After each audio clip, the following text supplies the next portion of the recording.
नमस्कार, आप देख रहे हैं प्रदेश का सबसे भरोसेमंद news channel India news Uttar Pradesh Uttarakhand. और शाम के 4 बज चुके हैं। 4 के चक्रव्यूह के साथ मैं हूं आपके साथ आयुष चित्रांश। आज एक बार फिर से उन बड़े मुद्दों को ग्राउंड जीरो की रिपोर्ट के साथ हम आप तक पहुंचाएंगे जिनका सीधा सरोकार आपसे है। अब बिहार विधानसभा चुनाव में महागठबंधन की करारी हार पर यूपी के डिप्टी सीएम केशव प्रसाद मौर्य ने राहुल गांधी की नेतृत्व क्षमता पर सवाल उठा दिए हैं। इस खबर पर ज्यादा जानकारी के साथ हमारे साथ लखनऊ से हमारे संवाददाता खुर्रम निजामी हमारे साथ जुड़ेंगे। वहीं कानपुर में 6 साल की मासूम की हत्या का मुख्यमंत्री योगी ने संज्ञान लिया है। सीएम ने अपराधियों के विरुद्ध सख्त से सख्त कार्रवाई करने के निर्देश दिए हैं। इस खबर पर ज्यादा जानकारी के साथ हमारे संवाददाता शिवराज साहू जुड़ेंगे। वहीं बस्ती में युवती की हत्यारे के मामले में पुलिस ने मुठभेड़ के बाद आरोपी को गिरफ्तार किया है। और इस खबर पर ज्यादा जानकारी के साथ हमारे संवाददाता सतीश श्रीवास्तव जुड़ेंगे।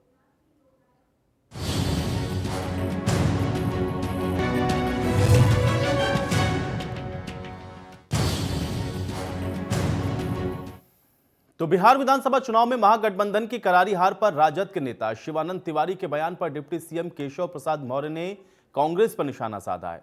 केशव प्रसाद मौर्य ने यह कहा है कि महागठबंधन में शामिल कांग्रेस, आरजेडी और अन्य दलों की मंशा लोगों की भलाई करने की नहीं रहती। उनकी मंशा हमेशा लोगों का शोषण करने की रहती है और इसलिए जनता ने उन्हें हार का मुंह दिखाया है। कांग्रेस पर निशाना साधते हुए उन्होंने कहा कि राहुल गांधी और प्रियंका गांधी के पांव जहां जहां पड़ते हैं वहां बीजेपी के लिए अच्छा ही होता है।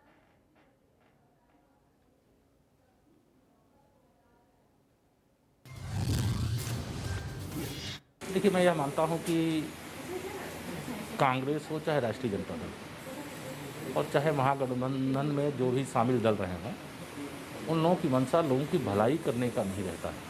उन लोगों की मंशा केवल लोगों का शोषण करने की रहती है। इसलिए जनता ने चुनाव में उन्हें परास्त किया।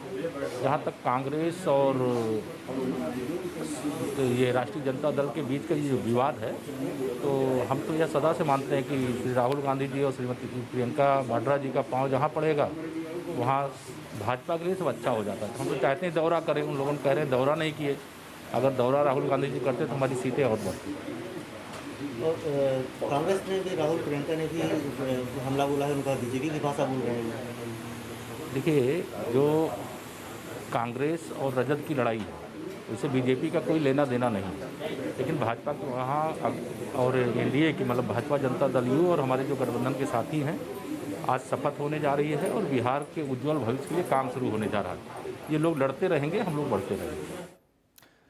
तो बहरहाल चुनाव खत्म हो गया है, लेकिन चुनाव को लेकर के राजनीति खत्म नहीं हुई है और बयानबाजियां कैसे हो रही हैं ये आप देख रहे हैं। डिप्टी सीएम की तरफ से भी अब इसी को आधार बनाते हुए कांग्रेस पर निशाना साधा गया है। बातचीत करेंगे, खुर्रम निजामी हमारे साथ जुड़ रहे हैं जानकारी के साथ। खुर्रम, किस तरीके से देखा जाए इस पूरे स्टेटमेंट को, क्योंकि चुनाव खत्म हो गया है, अब तो सरकार भी बन रही है, लेकिन कांग्रेस और राजद के बीच में जो कुछ हो रहा है उसको लेकर के अब कांग्रेस के ऊपर निशाना साध रहे हैं डिप्टी सीएम, मायने क्या है इसके? देखिए, हम केशव प्रसाद मौर्य की बात करें कि जो कि उत्तर प्रदेश के डिप्टी सीएम हैं, उन्होंने कांग्रेस या यूं कह लीजिए पूरे विपक्ष के नियत और नीति पर ही सवाल खड़ा कर दिया है। नियत तो ये बताई है कि वो सिर्फ और सिर्फ दोहन करने के लिए, शोषण करने के लिए सत्ता में आते हैं। यही वजह है कि जनता उनको बाहर का रास्ता दिखा देती है। तो वहीं राहुल गांधी और प्रियंका गांधी, खासतौर से राहुल गांधी को लेकर के कांग्रेस में चाहे जो बयानबाजी होती हो, उनको लेकर चाहे जो कुछ कहा जाता हो, शिवानंद तिवारी के बयान की बात आप कर लीजिए, लेकिन जो भारतीय जनता पार्टी है वो उसको अपना शुभ संकेत मांग कर चलती है। यानी कि राहुल गांधी और अब प्रियंका गांधी वाड्रा के पांव जहां कहीं पड़ेंगे वहां भारतीय जनता पार्टी को बढ़त मिलेगी। ये परसेप्शन क्रिएट करने में कामयाब हो गई भारतीय जनता पार्टी और केशव प्रसाद मौर्य भी उसी को दोहरा रहे हैं। ये एक तरीके यूं कहा जाए कि चुनाव हारने के बाद सिर्फ वो पार्टी को नहीं हराते, बल्कि जो आला नेता होते हैं उस पार्टी के, जिसको वो हराते हैं, जिनको जो उनके निशाने पर होती है, वो उनके आला नेताओं का जो मोराल होता है उसको डाउन करने का काम करते हैं। वो ये बार बार ये बताते हैं कि आप किसी लायक नहीं है, यही वजह है कि हम जीत रहे हैं। वो ये बताना चाहते हैं कि जब भी वो आएंगे तो जनता उनको देख करके उनको नकार देगी, उनके प्रत्याशी नकार देंगे जिसका वो कैंपेन करेंगे। और राहुल गांधी पर पहली बार इस तरीके का हमला नहीं हुआ है, ये अक्सर होता है। और चाहे अमित शाह हो चाहे अब केशव प्रसाद मौर्य हो, दोनों का ये कहना है, और अन्य नेता भी हैं भारतीय जनता पार्टी के, उनका ये कहना है कि जब भी गांधी परिवार का कोई सदस्य यानी कि राहुल गांधी और प्रियंका गांधी वाड्रा कैंपेन करने आएंगे तो वो अपनी पार्टी अपने प्रत्याशी के लिए कैंपेन नहीं करेंगे, वो हमारे लिए कैंपेन कर रहे होंगे, यानी कि भारतीय जनता पार्टी के लिए कैंपेन कर रहे होंगे, यानी कि वो अपने प्रत्याशी को हराएंगे और हमारे प्रत्याशी को जिताएंगे। यानी कि इस तरह से मान लिया है कि जो स्टार कैंपेनर के तौर पे भारतीय जनता पार्टी ने, कि यूं कहा जाए कि क्या उन्होंने राहुल गांधी और प्रियंका गांधी को एज अपना स्टार कैंपेनर मान लिया है, कि जिस तरीके का वो बयानबाजी कर रहे हैं उससे तो यही लगता है, वो यही कहते हैं अगर कदम पड़ गए होते तो सीटें बढ़ गई होती। यानी कि वो अपने लिए वो स्टार कैंपेनर मानकर चल रही है भारतीय जनता पार्टी राहुल गांधी को, और वो इस अंदाज से मान रही है कि राहुल गांधी जब आते हैं तो लोगों को वो दिखता है एक ऐसी पार्टी, एक ऐसा परिवार जिसके बाद उस प्रत्याशी के लिए कुछ कहने कुछ करने को बचता नहीं है और वो सीधे भारतीय जनता पार्टी को वोट कर देती है। तो ये तंज चलता रहेगा, तब तक चलता रहेगा जब तक राहुल गांधी एक अच्छी जीत लेकर के सामने नहीं आते हैं, तब तक ये तंज चलता रहेगा और इसी तरीके से उनके मोराल को डाउन करने की कोशिश भारतीय जनता पार्टी के बड़े नेताओं के जरिए होती रहेगी। आयुष, बिल्कुल, लेकिन क्या निस्बो खुर्रम इस तरीके से भी समझ लिया जाए, क्योंकि देखिए अब बिहार के अंदर जो चुनाव हो गया, वहां की जो राजनीति है उसको लेकर के अगर निशाना साधा जा रहा है और ये कहा जा रहा है कि हमको वहां पर भी फायदा हो जाता, कंटेक्स्ट वहां का था बिहार का, लेकिन अब चूंकि चुनाव तो 1 साल बाद उत्तर प्रदेश के अंदर होने हैं, तो कहीं ना कहीं यहां पर भी अपने कार्यकर्ताओं का मोराल अप करने के लिए और कांग्रेस को कहीं ना कहीं एक तरीके से बैकफुट पर करने के लिए भी इस तरीके की जो बयानबाजियां हैं वो अब और ज्यादा देखने को मिल रही हैं। खुर्रम जी बिल्कुल, देखिए जी बिल्कुल आयुष, देखिए अब 2022 का महारण है और भारतीय जनता पार्टी चाहती है, एक बार फिर चाहेगी कि वो दोबारा सरकार बनाकर आए, और क्यों नहीं चाहेगी, हर पार्टी चाहती है उनकी सरकार बने, चाहे बीजेपी अगर चाहेगी उनकी सरकार रिपीट हो तो वहीं समाजवादी पार्टी हो, बहुजन समाज पार्टी हो, और कांग्रेस भी खास तौर से चाहेगी कि वो अच्छा बेहतर तरीके से कैंपेन करे और बेहतर तरीके से जो सरकार बने उसमें क्या उनकी कोई स्थिति हो सकती है कि नहीं हो सकती, इस लेवल पर सीटें लेकर आए, ये तो आकांक्षा है। लेकिन किस तरीके से आप कैंपेन मोड में रहती भारतीय जनता पार्टी और किस तरीके से जो एक दल के नेता को अपने निशाने पर लगते हैं, ये आप देख लीजिए। जहां आप देखिए जब जो महागठबंधन था पीछे हुआ तो ये कहा गया कि 2 युवराज हारे, यानी कि राहुल हारे और तेजस्वी हारे, और उसी तरीके से अब जो उत्तर प्रदेश में है आपको ऐसे बयान अब अक्सर देखने को मिलेंगे, सुनने को मिलेंगे। देखिए जो उत्तर प्रदेश का चुनाव इसलिए बेहद अहम इसलिए भी हो जाता है क्योंकि सबसे बड़ा स्टेट है, 403 विधायक यहां से चुने जाते हैं, और एक बड़ा स्टेट में अगर रिपीट कर जाती है भारतीय जनता पार्टी तो गुज़िश्ता कई सालों के बाद ये करिश्मा देखने को मिलेगा। क्योंकि अभी आप देखिए चाहे वो मुलायम हो, चाहे अखिलेश हो, चाहे मायावती हो, तीनों ये करिश्मा नहीं कर पाए हैं कि बहुमत के बाद भी, चाहे माफ करेगा अखिलेश और मायावती की हम बात करें तो बहुमत मिलने के बाद भी अपनी सरकार को रिपीट नहीं कर पाए हैं और वो निचली पायदान पे खिसक गए हैं। हालांकि अगर आप देखिए सीटों के संदर्भ में ये बात कह रहा हूं कि वो निचले पायदान पे सरक जाते हैं, तो वहीं पर स्मिथ को तोड़ने की कोशिश योगी आदित्यनाथ भी करेंगे जो स्टार कैंपेनर के तौर पर देखे जाते हैं, और ये माना जाता है कि उनके कदम बेहद शुभ होते हैं। जहां भी वो कैंपेन करते हैं भारतीय जनता पार्टी को उससे फायदा मिलता है, ये बात लगातार निरंतर स्थापित होती जा रही है। अब वो खुद उनके स्टेट में चुनाव होता समझ सकते हैं किस तरीके से उनकी कैंपेन होगा और किस तरीके से मुद्दों को उठाएंगे और किस तरीके से विपक्ष के मुद्दे जो फेंके जाएंगे रण में उनको किस तरीके से गिराएंगे। तो वहीं पर अगर इस तरीके से आप कांग्रेस पार्टी के जो स्टार कैंपेनर राहुल गांधी या प्रियंका गांधी वाड्रा, जिनकी पूरी उम्मीदें टिकी हुई उत्तर प्रदेश से कि हम कुछ बेहतर कर पाए, कम से कम 50 सीटें तो लेकर रही है कि उससे ज्यादा कांग्रेस सोच नहीं पा रही है। अब वो कैसे लड़ेंगे, क्योंकि अखिलेश ने कह दिया है कि हम बड़ी पार्टियों के साथ पार्टी से गठबंधन नहीं करेंगे। मायावती भी साफ कर चुकी हैं कि वो किससे गठबंधन करेगी। IMM से देख लीजिए किस तरीके से हुआ। उधर आप देखिए तो कांग्रेस, अब भारतीय जनता पार्टी खुद एक मजबूत पार्टी है, तो कांग्रेस क्या खुद 403 पर लड़ेगी, किससे गठबंधन करेगी, कैसे करेगी, कितनी जगह वो लड़ेगी, ये एक बड़ी सा, और उसको मोरल डाउन करने के लिए कांग्रेस के कार्यकर्ताओं उनको बताने के लिए देखो तुम्हारे नेता तुम्हारे लिए कैंपेन नहीं करते हैं, वो मेरे लिए कैंपेन करते हैं, वो हमारे स्टार कैंपेनर है, तुम्हारे नहीं है। ये कहना चाहते हैं केशव प्रसाद मौर्य, ताकि एक बात कहा जाए कि जब प्रत्याशी होता है तो डिमांड करता है कि साहब हम चाहते हैं कि हमारे यहाँ ये लोग कैंपेन करें। केशव प्रसाद मौर्य या अन्य नेता वो यही चाहते हैं कि जितने प्रत्याशी लड़ें कांग्रेस पार्टी, उनके जहन में बैठ जाए कि अगर राहुल गांधी आएंगे तो बैड ओमेन की तरह आएंगे, यानी कि एक अभिशप्त कैंपेनर के तौर पर प्रोजेक्ट करने की कोशिश है भारतीय जनता पार्टी के राहुल गांधी और प्रियंका गांधी वाड्रा को, ताकि जब जहां चुनाव उत्तर प्रदेश में तो कोई प्रत्याशी ये ना कहे कि हमें गांधी परिवार से, यानी कि राहुल गांधी या फिर प्रियंका गांधी वाड्रा हमारी सीट पर हमारे लिए कैंपेन करे। इस लेवल पर ये लड़ाई ले जाना चाहती है लेकिन है और इसको क्या कोशिश यही है साइकोलॉजिकल भी थोड़ा भारतीय सा जनता समझेंगे पार्टी क्या? की। बिल्कुल खुर्रम, क्योंकि देखिए हम लोग देख रहे हैं और खासतौर से अगर हम लोग उत्तर प्रदेश के उपचुनावों की बात करें तो कई जगहों पर, और खासतौर से 2 सीटें ऐसी रहीं जहां पे कांग्रेस सेकंड पोजीशन पर आ गई और बीजेपी एक सीट जहां पे कांग्रेस सेकंड पोजीशन पे थी वहां तीसरे नंबर पर पहुंच गई थी। क्या जो गेन करने की कोशिश हो रही है कांग्रेस पार्टी की तरफ से, जिसको लेकर के कांग्रेस काफी उत्साहित है, क्या उसको भी कहीं ना कहीं एक मैसेज देने की कोशिश थी कि देखिए आपके अगर इतने स्टार कैंपेनर हैं और अगर आपके सबसे बड़े चेहरे जाते हैं तो उसका फायदा तो भारतीय जनता पार्टी को ही मिलेगा, तो इस वजह से भी इस तरीके की जो बयानबाजियां हैं वो अब ज्यादा देखने को मिलेंगी आगे आने वाले वक्त में? क्या इसको साइकोलॉजिकल भी इस तरीके से समझेंगे खुर्रम? जी बिल्कुल आयुष, ये स्ट्रेटजी भी है भारतीय जनता पार्टी की और उनका साइकोलॉजिकल वॉर भी है कांग्रेस को लेकर के। वो बाबा यही साबित करना चाहते हैं कि ये चेहरे ऐसे हैं कि जहां जाएंगे वहां हराएंगे। लेकिन अगर उपचुनाव की बात देखिए तो बहुत उम्दा लड़ी कांग्रेस अगर देखा जाए तो 2 जगह वो सेकंड पोल करती है, तो यानी कि जो संगठन है वो एक्टिवेट हो रहा, लेकिन उस संगठन को एक्टिवेट करने के बावजूद भी वो जीत के करीब नहीं पहुंच पाई कांग्रेस पार्टी। ये बात भी एक बार मायने रखती है। वो इसलिए मायने रखती है क्योंकि उनको मालूम था कि चुनाव में उनको मोरल सपोर्ट बहुत ज्यादा मिलेगा, जो मोरल बूस्टर होता है वो वहां से मिल सकता है। और 2 सीट जीतने की कोशिश भी थी, लेकिन 2 सीट वो जीते की उम्मीद लगाए बैठी थी कांग्रेस पार्टी, लेकिन दोनों जगह उनको शिकस्त मिली। यानी कि कहीं ना कहीं संगठन की बात कर लीजिए, कैंपेन की बात कर लीजिए, स्ट्रेटजी की बात कर लीजिए, मुद्दों की बात कर लीजिए, या फिर जो आपके मुद्दे हैं उनको पहुंचाने की बात कर लीजिए, कांग्रेस हमेशा पीछे रह जाती है। और यही वजह है कि भारतीय जनता पार्टी चाहती है कि उसकी अगर टक्कर हो तो यहां कांग्रेस से टक्कर हो। वो बार बार उनको मालूम इस बात को कि अगर रीजनल पार्टी को बनने का मौका मिला तो बेहतर तरीके से उभर पाती। यही वजह है कि भारतीय जनता पार्टी वो हमेशा ही चाहती है कि उसका मुकाबला हो तो कांग्रेस पार्टी से मुकाबला हो। जी। वो इसलिए भी चाहती है कि उनको मालूम हो कि सर कांग्रेस पार्टी के जो कार्यकर्ता हैं, जो नेता हैं, जो कैंपेनर्स हैं, उनको किस तरीके से अपने वाकपटुता, अपने बयान के लिए, अपने तरकश के तीरों से न सिर्फ घायल कर सकते हैं बल्कि हतोत्साहित भी कर सकते हैं।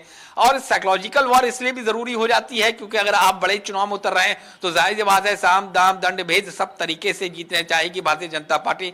अब ऐसी स्थिति में मैंने पहले कहा कि राहुल गांधी हो या प्रियंका गांधी वाड्रा, उनको ये बात साबित करनी पड़ेगी कि नहीं, हम चुके हुए नेता नहीं हैं, हम एक ऐसे नेता हैं जो हवा का रुख बदल सकते हैं और कोई भी जीती हुई बाजी जीत सकते हैं। लेकिन वो कैसे होगा, कब होगा, किस तरीके से होगा, ये तो भविष्य बताएगा। लेकिन और एक भविष्य में ही देखना होगा कि बयानबाजियों के दरअसल जो असल मकसद है वो कैसे सधते हैं। बहुत शुक्रिया खुर्रम फिलहाल हमारे साथ जुड़ने के लिए और इस बातचीत के लिए।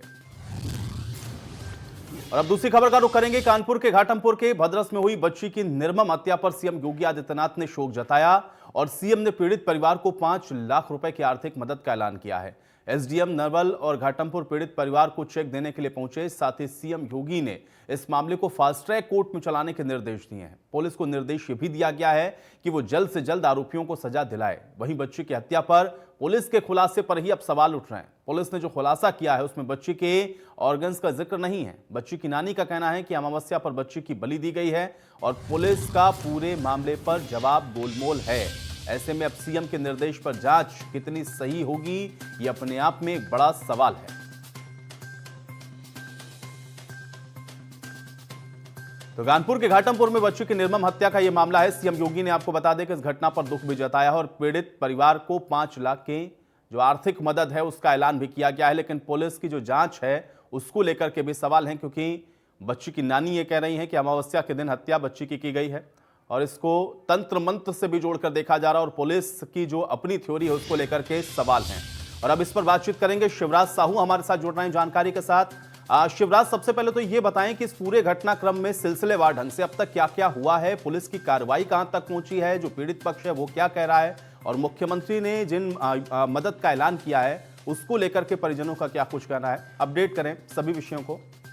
मैं आपको सिलसिलेवार बताना चाहूंगा। पहली बात तो जिस प्रकार की घटना घाटमपुर में हुई, दिल को दहलाने वाली एक मासूम बच्ची के साथ जैसा की घटना हुई और उसके बाद मुख्यमंत्री ने 5 लाख रुपए का आर्थिक मदद दी और पुलिस ने खुलासा भी कर दिया। लेकिन जो पुलिस ने खुलासा किया, जो कहानी पुलिस ने बताई है, वो कहानी हम लोगों के पूरा दिमाग में कहीं से भी हजम होने वाली नहीं है। क्योंकि मामला ये है, पुलिस ने जो कहानी बताई उनका कहना है कि बच्ची के साथ दुष्कर्म किया गया और उसके बाद उसकी हत्या करके शव फेंक दिया गया। एक अमावस्या बरामद किया है जिससे बताया गया है कि उसके बॉडी में दुष्कर्म करते वक्त उसके हाथ पैर बांधे गए थे। लेकिन परिजनों से जब बात की गई, परिजनों का कहना है कि अमावस्या के एक दिन पहले बच्ची गायब हुई थी और जिस प्रकार का उसका शव मिला था वो 60% कंडीशन में शव मिला था, तो कहीं ना कहीं आशंका जताई गई कि बच्ची को बलि देने का मामला है। और जिस प्रकार से अंधविश्वास की बातें सामने आती आ रही हैं, अभी तक अमावस्या की रात को लेकर कई प्रकार की कहानियां हम लोग सुनते चले आए हैं, तो कहीं ना कहीं ये कहानियां भी इस घटना से जुड़ी हुई देखी जा सकती हैं। और जो पुलिस ने कहानी बताई कि जो बच्ची का शव था 60% मिला, उसके जो ऑर्गन गायब हुए थे बॉडी से वो नहीं मिले हैं।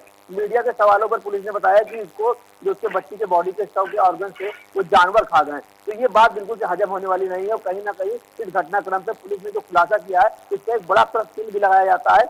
और दूसरी बात, मुख्यमंत्री ने फास्ट ट्रैक में कोर्ट में इस मुकदमे को चलाने की बात की है और दोषियों पर सख्त कार्रवाई करने के निर्देश भी दिए हैं। लेकिन देखने वाली ये बात होगी कि जिस प्रकार का खुलासा किया पुलिस ने, आगे इस घटनाक्रम में कितना कुछ सच्चाई निकल के सामने आएगी ये देखने वाली बात होगी। वहीं जो गाँव का माहौल है बेहद ही संवेदनशील है और जो परिजन है कल तक मीडिया से बात कर रहे थे, आज मीडिया से बात नहीं कर रहे हैं। कहीं ना कहीं कुछ पुलिस प्रशासन का दबाव भी है परिजनों के ऊपर की बोलने के लिए, तो एक बड़ा प्रश्न उठ के सामने आ रहा है पुलिस प्रशासन के ऊपर। जी बिल्कुल। लेकिन शिवराज मुझे ये बताएं, क्योंकि पुलिस की जो थ्योरी है दरअसल वो क्या कह रही है और पुलिस ने अब इस पूरे घटनाक्रम को लेकर के, अब चूंकि मुख्यमंत्री भी संज्ञान ले चुके हैं, पुलिस क्या कुछ कह रही है? क्योंकि जो पीड़ित का जो पक्ष है या जो पीड़ित के परिजन हैं उनकी थ्योरी बिल्कुल अलग है, लेकिन पुलिस का वर्जन इस पर क्या है? और इसके अलावा जो जांच अभी तक पहुंची है, जिस दिशा में चल रही है, क्या जो परिजन है वो उससे संतुष्ट नजर आ रहे हैं या वो कुछ और भी चाहते हैं? थोड़ा इसको भी अपडेट करें।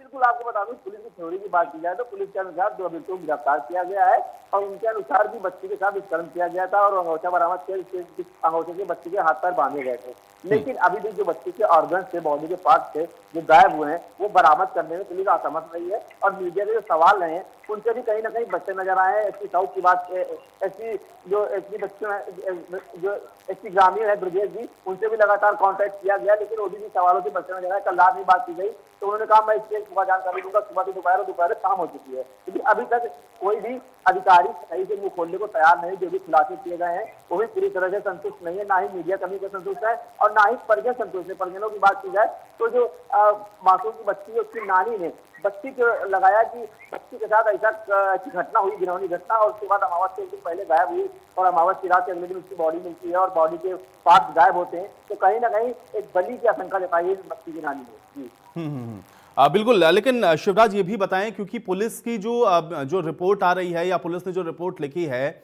अगर परिजन इस बात को कह रहे हैं कि जो बच्चे के ऑर्गन्स हैं उनको निकाला गया या उसके पीछे जो भी वजह रही, पुलिस इस चीज की तस्दीक क्यों नहीं कर रही और पुलिस ने इसको लेकर के कोई चीज मेंशन क्यों नहीं की है? क्या इस विषय में कोई जानकारी निकलकर सामने आ पाई है? और दूसरा, जो परिजन कह रहे हैं, जिस बात की आशंका परिजन जता रहे हैं, उस बात में भी कितनी सच्चाई आपको नजर आई? चूंकि आप तो ग्राउंड जीरो पर भी गए होंगे, आसपास भी लोगों से आपने बातचीत की होगी, जो बात परिजन कह रहे हैं उसमें कितनी सच्चाई? और अगर है तो पुलिस ने इन सारी चीजों का जिक्र अपनी रिपोर्ट के अंदर क्यों नहीं किया? क्या ऑर्गन निकाले गए, नहीं निकाले गए, क्या स्थिति थी? इन सारी चीजों को क्लियर क्यों नहीं किया गया? शिवराज जी, आपको बता दें, इंडिया न्यूज की टीम ने ग्राउंड जीरो पर रिपोर्टिंग की, वहां पर जाकर घटनाक्रम को देखा जी और बॉडी को भी देखा। तो कहीं ना कहीं अगर प्रत्यक्षदर्शी माने तो बच्ची की बॉडी के ऑर्गन पार्ट गायब थे। जिस हालात में, जिस कंडीशन में बॉडी मिली है, उस कंडीशन में देख के ये अंदाजा लगाया जा सकता था। हालांकि जो जानवर की बात आ रही है तो कहीं से बॉडी को देख के ऐसा अंदाजा नहीं लगाया जा सकता कि किसी जानवर ने बच्ची के बॉडी से ऑर्गन पार्ट निकाले। क्योंकि अगर जानवर किसी प्रकार से इस प्रकार की घटना करता तो कहीं ना कहीं नाखून या पंजे के निशान उसके बॉडी में होते हैं। ऐसा कुछ देखने को नहीं मिला। हालांकि ग्रामीण इलाकों की बात की जाए, आसपास गाँव की बात की जाए या उस गली मोहल्ले की बात की जाए जहाँ मीडिया की बात की जाए, लोगों का कहीं ना कहीं एक चर्चा का विषय है, वो यही है कि अमावस्या की काली रात में इस बच्ची के साथ ऐसा कांड हुआ है जो कभी भूल ना पाएंगे गाँव वाले। चलिए शिवराज साहू, बहुत शुक्रिया फिलहाल हमारे साथ जुड़ने के लिए, तमाम बातचीत के लिए। और अगली खबर का रुख करेंगे। बस्ती के एसओजी की टीम ने कलवारी थाने के सिकंदरपुर के पास मुठभेड़ में प्रेमिका के हत्या करने वाले आरोपी भालचंद यादव को गिरफ्तार किया है। गोली लगने से घायल हत्या आरोपी जिला अस्पताल में भर्ती करवाया गया है। हत्या का खुलासा करते हुए पुलिस ने यह बताया है कि मृतका के गांव में भालचंद का ननिहाल है, जहां पर आने जाने के दौरान उससे संपर्क हुआ। 10 नवंबर की शाम को आरोपी भालचंद प्रेमिका से मिलने गया और उसके बुलाने पर प्रेमिका भी वहां पर पहुंची। पुलिस के मुताबिक इस दौरान उनमें शादी करने को लेकर के आपस में तकरार हुई और फिर भालचंद ने उसके बाद उसका गला घोटा और उसको मार डाला। उधर मामले में लापरवाही बरतने में अब कलवारी थाने के प्रभारी और दरोगा को सस्पेंड किया गया है। इन दोनों पर ही एफआईआर लिखने के एवज में 5000 के घूस मांगने के भी आरोप हैं और इसलिए ये कार्रवाई की गई। में सूचना मिली कि एक व्यक्ति के द्वारा ये घटना कारित किया जाना प्रकाश में आ रहा है और उसी की सूचना पर हमारी जो पुलिस है ये गाय घाट और सिकंदरपुर वाला जो रोड है उस पर उसकी निगरानी के लिए लगी हुई थी।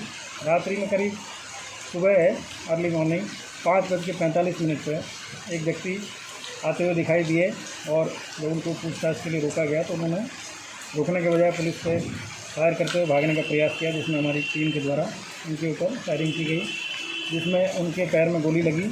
और जब उनसे पकड़ने के बाद में उनके अरेस्टिंग के बाद में पूछताछ किया गया तो उनके द्वारा अपना नाम भालचंद यादव बताया गया।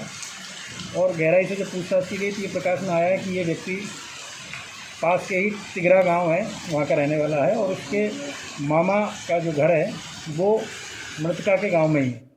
और चले अब इसी पर बातचीत करेंगे। सतीश हमारे सहयोगी जुड़ रहे हैं जानकारी के साथ। सतीश, सबसे पहले विस्तार पूर्वक बताएं दरअसल ये पूरा मामला क्या है।